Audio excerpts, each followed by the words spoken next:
How's it going, everybody? Matt here with another video for this week. This will be my Throwback Thursday video to show you guys kind of where I come from as far as mask making and everything else goes. I know that we've shown the previous forms of this mask, the latex mask and the plastic mask, but I figured I was going through a box the other day and found a lot of the paper mache and hot glue masks that I used to do. So I figured what better way to kind of throw back than to go way back to whenever everything started and show you guys kind of, how things have evolved. I've got a bunch of them here with me. Let's see here. I'll show you guys this first. This was my armature. This is just a little cheap, like $5 or $6 mask, blank mail mask from any party store, any Halloween store, eBay, whatever. It's just a blank mail mask. I got this one in particular because it had very distinct features as far as like the eyebrow lines and the nose and stuff was very, very realistic, which of course I ended up spraying nose or nostrils on the mask with a couple of different designs and stuff that I had. But yeah, this is what I made all of my masks on. There was no really nice, big, plastic or metal or foam armature or anything. It was all done off of this guy. That's why he's very contorted. He's very, I guess melted would be a good word. It's very beaten, very broke down.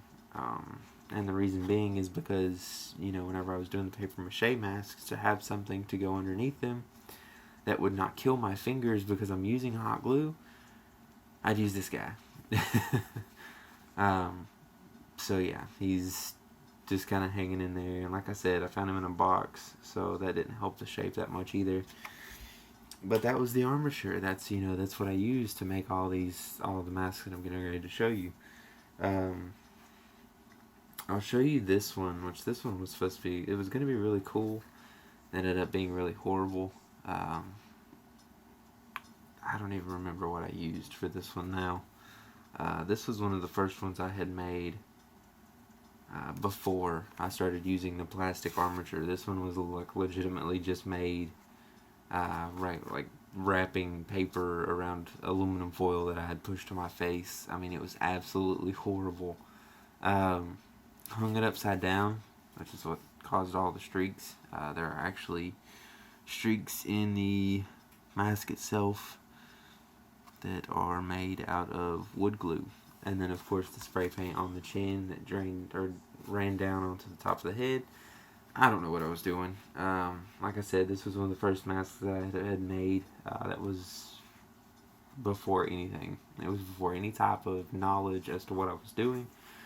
It was before I'd really talked to anybody about, what I wanted to do. So yeah, this was pretty much the very first mask I'd ever made as far as when all of this began. Of course, I've been making masks my whole life. I've got a couple pictures of myself in different style masks that I've made. But that was the first official. So, on to ones that you guys might find a little bit more humorous. This one's a little bit more, I guess, current. This is the rendition of a Volume 3 Corey Taylor mask that I made. It is, of course, paper mache and hot glue. So, just newspaper, a good mix as far as like the glue goes. And you let it sit, you draw your lines, and you start building the glue up to make, whatever designs that you want. That's what's crazy about this, is it all starts out as like the super thin layers, and then you just kind of continue going up and up and up until you get the perfect thickness. And of course, it's made out of paper mache and hot glue, so it is heavy. It's not comfortable. It's heavy. I wouldn't, this is before like I really got good at doing them. So there are staples in the forehead, because I didn't even know that there was stitching down to a certain part and then staples for the rest of the part. The mouth moves. If if anything's somewhat sort of accurate, the mouth moves. It's even glued on the edge of the mouth to keep the bottom from just kind of dangling there, because like I said, this mask is super heavy. So that's a little bit more current. I'll take you guys back a little bit further now, kind of jump around on the timeline a little bit, and we'll go with this one. Now this is when things started getting a little bit more creative. I even started kind of learning about masks and everything else. This was a Freddy Krueger foam mask. I know that you guys have seen them. They still make the Jason ones all the time. They're super flat whenever you get them because they come in like the outfits and stuff. So they've been like smashed down into the bag. So of course you get them out and they're like just straight, like it's been sitting, like something's been sitting on it for months. So for one, I had to get the shape curled to the face. I can't tell you how much wood glue and hot glue I used to do this, and just how crazy it is to even know that at one point this was a super flat Freddy Krueger mask. I even shaved the sides here because like I said, it was perfectly round, so I wanted more of like an actual facial structure. So I chopped those bad boys off, laid this thing out, and sprayed it with spray paint because it was hot glue and foam. So even of course got my signature little jaw here, which of course this is my first one. A very, very thin elastic cord. That'll kind of sort of you get the gist. But it was double wrapped. There are metal eyelets inside of this mask to kind of hold as a barrier between the foam and the elastic, so that way the elastic would not pull at the foam. Of course, now I know a little bit better, so now I make them a little bit better. But yes, this was my very first real mask, so that pretty cool. Alright, now let's see, we'll just go straight into these. I think these are, let's see, that one, and there's a bunch of masks in this one too. Made a bunch of these. Here was another rendition of the Volume 3. I'll just show you guys this one really quick. This was my first one. It was horrible. I didn't even use elastic. This is literally, it's like shoestring material. So this was my very first one. Again, learning more and more. I did all the staples again in this one. But the white one was a little bit more serious take on what what I wanted. And then now, of course, they're made out of foam. But so yeah, and then we need to. It's just a cheap plastic one.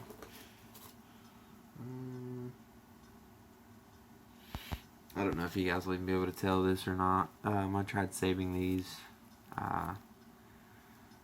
and recasting them since they were my own work. I didn't mind, trying to make molds of these to have them forever. This one, on the other hand, refused to take any sort of, release to the mold. It was horrible. It's literally ripped all the way up to the eye. This was whenever things started taking a little bit more serious shape. This was probably late 2012. I had a more serious ideas as to what I wanted. This, of course, being a rendition of the Volume 3. You can kind of see I've even got like the nose drag and then the 3 lines down here for the nostrils, which of course were cut out. But yeah, this one was one of the first serious masks that I made as far as my own ideas went. Like the Freddy mask was like the real starter for it, but these were the paper mache and hot glue. So these were all mine, all the way down to the paper on the inside. a little IA in there. Innovative Autopsy has been around for a little bit longer than most people think. Now this one's pretty cool. It is in a couple of pieces, which I thought I had both pieces here, but I don't. Oh, there it is. Okay. So if we really want to get technical about it, this was my very first personal mask. This was a mask that I had made for myself. I did not make these to resell. Up until here recently, I had a couple people interested in the latex copies that I made. Because I recasted this, of course, it being my own work. I didn't mind making molds of it, which of course is why the bottom part is not attached. I chopped that off pretty early. Got those made up, of course, with the signature little jaw here. But yeah, it's on its last legs as well. These are actual rivets. They are the post rivets too. I don't know why I decided to use the posts. I don't know if you'll be able to see that or not, but the posts are actually still in there. Why I didn't just think to use the caps, I don't know. This is, almost 5 years ago, so I don't really question that ideology anymore, because I do know better. Even got a piece of material on this eye, so that way this eye looks like it has been removed. But yeah, this was like I said, if we want to get really technical, this was my very first mask. I didn't even know what I was doing strap-wise. Literally have 2 pieces of leather that I cut with scissors, and dremeled a bunch of holes into the strap. With, of course, a rivet here because the strap wasn't long enough. Of course, a rivet here, and a rivet here, because I have an abnormally large head. And like a little cheap buckle from like a fabric store, just kind of thrown onto the side. And yeah, that was my first official mask. This is actually the logo that I ran with for the longest time. It's like black and white and grainy. And it's actually this eye. It's on my business cards too. If I had any handy, I would show you guys what they were. Which I don't think that I do right now, because I'm in the process of new ones. So, but yeah, that was the first official Innovative Autopsy mask. Now, to kind of go to bigger projects here, this was the first Iowa quarry that I'd ever done. Hot glue and paper mache. Horrible. This thing sucked. Sucked to wear. Sucked to try to live in. Horrible. I mean, the fact that it stands up on its own should just tell you this is like a helmet. This is not a mask. There's a huge difference. But at the time, this was cool for me, You go from making stuff like this, which of course is still pretty cheesy, but you see my stuff that I do on my Instagram and things like that. You see the paint jobs and stuff that I do now, and you kind of see, you kind of see. So yeah, again, mask, helmet. It's crazy to think that at one time I thought that this was okay. But yeah, first overhead mask I'd ever done. That was the craziest thing. I had to take the armature that I had and put it on a mannequin head and wrap it in plastic and get this thing like completely set up, and then tried my best to peel it off of the plastic before I put the glue on it, because I knew, thinking a little bit better, I knew that if I put the mask on or left at the paper mache attached to the plastic and the foam head, I was gonna have a bad time. Pretty much knew as soon as I started doing it that I was gonna have a bad time. So yeah, then of course on to version 2 of what you guys just saw. This was my Gen 2 Iowa Corey Taylor. A little bit better, a little bit smoother. Still not great, not accurate, even in the slightest. And considering that it was made of paper mache and hot glue, I don't think I did too bad. I guess it's still, super bulky, super heavy, a pain to wear. Like, no, not comfortable. No, just no, not comfortable at all. Like, can you guys see? You can't. Okay, there are still nubs in here from the dreads. Like, that's, I basically had to just cut what little bit of dread I could get down in there too, because these things, I had glued these things in there. Like I said, if you guys could see, the glue is smooth, if that tells you how much hot glue. Like, if anybody's ever dealt with hot glue, that should tell you how much glue I have in here. The glue in here is smooth. So that was version 2. Now on to a little bit, more into the future. Let's see. Let's just start with this one, because this one is a little bit more of the theme that we're going with here.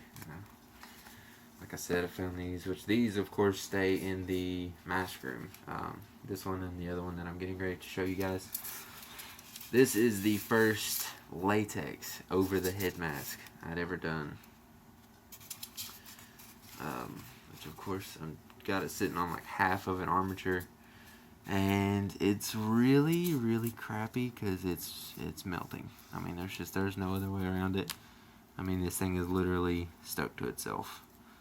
I wore this mask constantly because I thought it was like the coolest thing ever. And this was, of course, supposed to be, the Ghost Glow Iowa Quarry style. I was so accurate at the time. And so yeah, it's just kind of hanging out till it gets done doing its thing.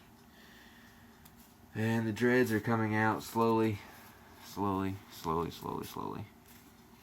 As it rots more and more, the dreads are just starting to give out and pull themselves out, which is actually going to be pretty cool, because I may do something with these dreads. These are the first set of dreads I ever wrapped. They, of course, are just kind of done up, kind of crappy, just the stuff that I had laying around at the time that I was making them. But yeah, of course, I added stuff over the years to kind of make them look a little bit more worn. Again, so accurate, right? But so yeah, I'll try to keep the dreads. I may end up like bottling the mask, put it in a jar. I know a lot of bigger collectors and a lot of bigger mask makers have done something sort of similar, so that'll probably be what I do too. Considering that this was the very first mask that I had ever done in latex. I didn't have a mold for it. I built it like the other ones. I put the plastic on the foam head, built it up to where it would fit my head, and then laid all of this glue with these. Just my fingers. That was it. Like I said, I didn't have a mold. There was no slush casting. There was no nothing. No brushing it in. No chip brush. Brushing layers in. I put layers on with my hands. So it's a little bit more sentimental, just for that reason. I put a lot of time and work into it, but it's seen better days. I was actually hoping to have pictures of it beforehand and after, and post a little bit of a throwback photo, but I don't think I do. I'm going to have to check my Innovative Autopsy Facebook page, which I never get on, and see if I do. If I do, then I'll probably try to do something like that for you guys on Instagram. So just stay tuned for that. And then, of course, we will jump straight into this mask here, or what's left of it. So, you guys saw my very first personal mask. I'll just grab the top half because it's not attached. Looks pretty good, right? Very smooth, very detailed, still holding together. Okay, this is the first latex copy of this mask. I'm not even 100% sure what latex I was using. It was cheap latex from, trying to even think of the place now, Celebrate Studios, here in Johnson City. I don't know if you guys have ever heard of it or not, but anyway, they used to do Halloween all year round. It was the only shop that we had here that stayed all year round. They had good masks. I actually got one of my slam dummies, which I don't have from that place, and everything else. It was super cool. You go in there, get fake blood, get all kinds of contacts and crazy things. Like I said, it was Halloween all year round. They even did costume rental all year round.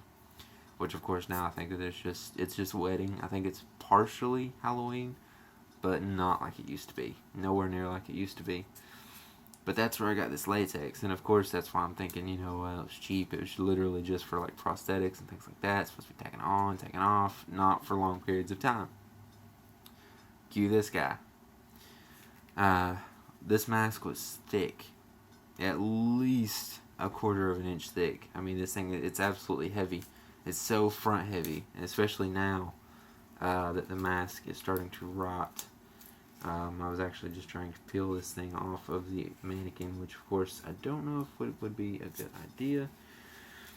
This guy is going to see a jar pretty soon, because I don't have anything else to put him on. Like, I even put like some crazy like fake hair, which is actually naturally dreaded itself up into, very nice, neat looking little spirals. Again, I don't really know what I was thinking, but it was cool. It's still cool, to kind of go back and see that. And I know you guys are probably like, well, why is there stitching on the mouth? You may not be. But I'm going to tell you anyway. The mask has been rotting for so long. I actually had the elastic laid in to the latex. I did like a few layers and then laid pieces of elastic into it, and then did like a final layer or something like that. I did like 3 or 4 and then laid it in and did like the 5th one. And it's rotting so bad and so fast that the elastic itself actually, the latex rejected the elastic. The elastic is still in really good condition, and it just popped it right out. The inside of it's very, very brutal looking, which of course the outside doesn't look that great. But yeah, this used to be way up here, and it was attached, and this of course is literally it's goo. I mean, there's just no other way around it. It is goo. This of course will be a piece that I keep for a while. I will even mark the jar once it does get, put up, because this was the very first latex coffee, which of course the ones that I did sell, which was only like 1 or 2, I did use the ROD 407 latex. So this one I had just made as a test copy for myself, and then of course Celebrate stopped doing the whole latex thing, so of course I had to go somewhere else. And my first place was like Amazon and eBay, and come to find out, the same latex I was buying off of there, eventually figured out that it was Monster Makers, that they had like their own site, and so now, shout out to you guys. But that's where I get all my stuff now, my foams, my latexes, everything. So yeah, that's what the later versions of this one were made out of, but this one sadly was made out of very cheap, very generic prosthetic foam, or latex. So this is what I get. It's almost as bad as a foam latex mask. I probably would have been better off with a foam latex mask. But nonetheless, part of it's still alive. Holy crap, I didn't even notice that. Like, the whole mouth is just like completely crunchy. But so yeah, this one will get jarred pretty soon. But I think that's gonna do it. I just wanted to, give you guys a new video, give you guys something different to watch, something different that was a little bit more personal. Kind of figure out, what I used to do, how long it's been since I started, and where I am now. And you pretty much, as long as you stay up to date with me on Instagram, some of the new things that I have been doing. Just converted a gas mask into a Sid self-titled variation, which was pretty cool. Of course, still pumping out the Volume 3s and the self-titled Liars like crazy. So I'm hoping to do some new stuff. I want to do some more Ghost Glows. I'd like to do some more Sids and stuff. Of course, it's just customer I don't even know the word. It's based off you guys. It's based off what you buy, because I don't really like handling masks that I don't know. There'd be ones that I want to keep, but when it come down to it, I wouldn't feel right selling them to somebody, as I've used them, I've worn them, and I don't like doing that. I usually wear the masks that I make about once, maybe twice if I have to make any adjustments, but I don't like putting my face into someone else's mask. I own a lot of masks that more than likely have had 5 to 10 people in them at one point or another. But as far as myself and the masks and stuff that I make and produce, I would like to keep those as small in numbers of faces and sweat and everything else as possible. So I like to make you guys fresh new masks, literally just out of the mold. And like I said, I wear them maybe once, maybe twice, depending on adjustments and how everything kind of fits together. So yeah, you guys have a little bit of a window into what I used to do as opposed to what I do now. So, if you like the video and you want to see more stuff like this, I do have other things that I can show you guys. Mask related, non-mask related, other stuff that I'm into. I don't really know where I want to go with this channel. I like doing the mask stuff, don't get me wrong. I mean, it is what I do for a living now. But I want to know what you guys want to see. Do you guys want to see other stuff that I'm into? Do you guys want to see I don't know, just in the comments below, or Instagram, Facebook, whatever, however you want to get a hold of me. Just let me know what you guys want to see, because I want to keep doing the YouTube thing. I'm really enjoying it, but I want to bring you guys new stuff. I don't want you to go, well, oh gosh, it's another random Mask Monday video. Woo, so crazy, so edgy. So I want to know what you guys think, what you guys want to see, and maybe what you guys want to learn. As we get closer to festival season and stuff, my followers and subscribers and everything continue to go up. So for the new ones and for the old ones, like and subscribe as always. Link to everything, Facebook, Instagram, and Etsy will be in the description down below. And as always, we will see you guys in the next one.